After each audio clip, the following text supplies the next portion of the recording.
اس میں کچھ عقائد ہیں, نظریات ہیں کہ یہ عقیدہ رکھنا ہے اور یہ والا عقیدہ غلط ہے. اللہ کے بارے میں یہ نظریہ ہونا چاہیے, یہ نظریہ صحیح ہے, یہ نظریہ غلط. پیغمبروں کے بارے میں یہ نظریہ ہونا چاہیے, یہ صحیح ہے اور یہ غلط. نہ پیغمبروں کی شان کو گھٹانا ہے, نہ ان کی شان کو بڑھانا ہے. جتنی ان کی اللہ نے شان بیان کی ہے اس میں اکتفا کرنا ہے, کیونکہ پچھلی امتیں مشرکین تو برباد ہوئے شان کو گھٹا کے, اور ایمان لانے والے پچھلی امتوں میں وہ ان کی شان کو حد سے تجاوز کر کے. آج جو ہم نے پڑھی نا اس میں یہ بھی تھا, یا اہل الکتاب لا تغلو فی دینکم, دین میں غلو مت کرو. تو اعتدال کی راہ. تبھی قرآن میں دوسرے پارے میں وَكَذَلِكَ جَعَلْنَاكُمْ أُمَّةً وَسَطًا, ہم نے تم کو معتدل امت بنایا ہے, بڑے اعتدال سے تم چلتے ہو. پچھلی امتوں کی طرح ڈس بیلنس نہیں ہوئے, نہ بہت اوپر نہ بہت, ہر چیز میں تمہارے کیا ہے, اعتدال ہے. اس پر میرا ایک بڑا بیان ہوا تھا, بہت مقبول ہوا تھا کہ یہ امت معتدل کیسے ہے, کیسے یہ امت معتدل ہے. ہر چیز میں نا جو ہمیں حکام دیے وہ بالکل کیا ہیں, اعتدال والے. عیسائیوں میں تھا کہ دنیا چھوڑ کے جنگلوں میں نکل کے عبادت کرو, اور یہودی آ گئے بالکل دنیا پرستی کی طرف. اسلام میں کیا ہے, اعتدال, کہ بھائی دنیا بھی کمانی ہے اور مسجد کو وقت بھی دینا ہے. عیسائیوں میں آ گیا کہ نکاح کرنا ہی نہیں ہے, راہب بن کے رہنا ہے, اور ان میں آ گیا زنا.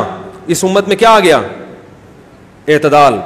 اسی طرح عورت کے حقوق کے معاملے میں ایک زمانے میں یورپ میں عورت کو جانوروں سے بدتر سمجھا جاتا تھا, اب بالکل مرد کے مقابلے میں لا کے کھڑا کر دیا ہے. یہ پہلے ادھر غلوف تھا, اب کیا ہے, اسلام نے اعتدال دیا کہ نہیں بھائی یہ مخلوق ہے, اس کا وراثت میں حصہ ہے, مگر گھر کا سربراہ کون ہے. تو ہر چیز میں اعتدال. بچوں کے بارے میں یورپ میں پہلے بے انتہا ظلم ہوتا تھا, بہت ظلم ہوتا تھا. پھر بچوں کے جب حقوق ملے تو باپ کو اجازت ہی نہیں ہے بچے کو ہاتھ اٹھائے, تھپڑ لگائے پولیس آئے گی. اس امت میں اعتدال ہے. بچوں سے حسن سلوک کا حکم ہے, 7 سال تک 3 سال محبت سے, 10 سال میں بھی نہیں مان رہا چترول, تو بولو بھائی. یہ بھی نہیں کہ ہر وقت پکڑ کے کوٹتے رہو, اور یہ بھی نہیں کہ بالکل ہی اس کو. ایک چیز, وراثت کے معاملے میں اعتدال, اور حقوق کے معاملے میں اعتدال, والدین کے معاملے میں اعتدال. یورپ میں ابا اماں اولڈ ہاؤس میں, ابا اماں کہاں, کوئی حق ہی نہیں ہے بیچاروں کا. اور بعض علاقوں میں دستور ہے کہ اولاد ابا اماں کی بالکل کیا ہوتی ہے, غلام. بچے کے اپنے کوئی رائٹس ہوتے ہی نہیں ہیں. اسلام میں اس میں بھی کیا ہے بھائی, ابا اماں کے بڑے حقوق ہیں, لیکن اس کی بھی کیا ہے ایک باؤنڈری, اس سے آگے ابا اماں بھی نہیں بڑھ سکتے. اسلام سے پہلے عورت کو ایک پراپرٹی سمجھا جاتا تھا, زبردستی شادی کر دی اس کی, ٹھیک ہے نا, جہاں چاہو اس کا نکاح کر دو.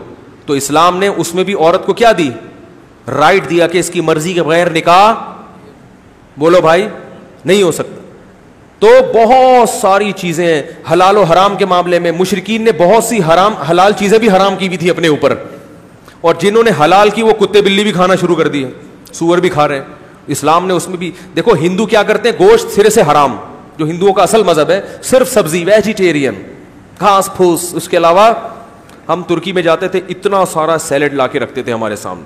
ابھی ازبکستان گئے, وہاں بھی سیلڈ. ابے بھائی, اور پھر کافی دیر بعد کھانا آتا ہے, پہلے وہ سیلڈ ہی کھاتے رہتے ہیں, اور یہ کہ صحت کے لیے بہت اچھا ہے. اس دفعہ جب ازبکستان میں, ترکی میں تو برداشت کر گیا میں, پوری ٹرے یار سیلڈ کے لا کے رکھ دی ہے, کھائے جا رہے ہیں, کھانا کب آئے گا, اور پھر کھانے کے لیے جگہ ہی نہیں بچتی. ابھی جب ازبکستان کا دورہ ہوا, ان لوگوں کی بھی یہی رسم, سیلڈ. تو جب 2-3 دن ہو گئے نا, میں نے ان سے کہا, ان کو بولو ہم لوگ بکری نہیں ہیں, ہم لوگ چارہ نہیں کھاتے. ہم چارہ کھانے والے, یہ تو میں اپنی بکریوں کو کھلاتا ہوں, میں کھانا دو بھائی. تو وہی ہوا, ایسے کمزور ہونا شروع ہو گیا بالکل. اور رکھی ہے, یہ بھی یاد رکھو, بر صغیر, افغانستان, ان ملکوں کی نعمت ہے روٹی. دنیا میں روٹی یہ کہیں نہیں کھائی جاتی. جو پاور اللہ نے اس روٹی میں رکھی ہے وہ کسی اور چیز میں نہیں رکھی ہے. یہ روٹی کھاؤ, پھر دیکھو جسم میں طاقت کیسے آتی ہے. آپ کہیں پھر وہ قوم اتنی طاقتور, وہ طاقت کے لیے اور بہت ساری چیزیں کرتے ہیں وہ, اور بہت سارے ان کے. ہم لوگ تو صرف روٹی ہی طاقت کی چیز کھا رہے ہیں نا, اس کے علاوہ بھی تو پتہ نہیں کیا کیا الٹی سیدھی چیزیں کھا رہے ہیں. تو لیکن یہ روٹی بڑی, اسے پھر فضائل ابھی بہت ہو جائے گا پھر. تو اللہ تعالیٰ, کیا بات کر رہا تھا میں, سمیٹوں جلدی سے. ہاں یہ امت کیا بنائی اللہ نے؟ معتدل. تو آپ انشاءاللہ اب ہم رمضان میں قرآن کے احکام بیان کریں گے. ہر چیز میں آپ کو پتہ چلے گا کہ اسلام نے ہر چیز میں کیا رکھا ہے؟ بیلنس. ہر چیز میں بیلنس.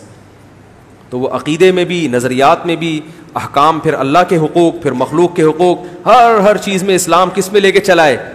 ایک اعتدال کی راہ لے کے چلا ہے. اور اس کو پھر قرآن نے دعویٰ کیا فطرت اللہ، یہ وہ نیچر ہے جس پر اللہ نے انسان کو پیدا کیا. اس سے ہٹو گے تو نیچر سے ہٹ جاؤ گے. جو جتنا ہٹے گا وہ نیچر سے اتنا ہی دور ہوگا.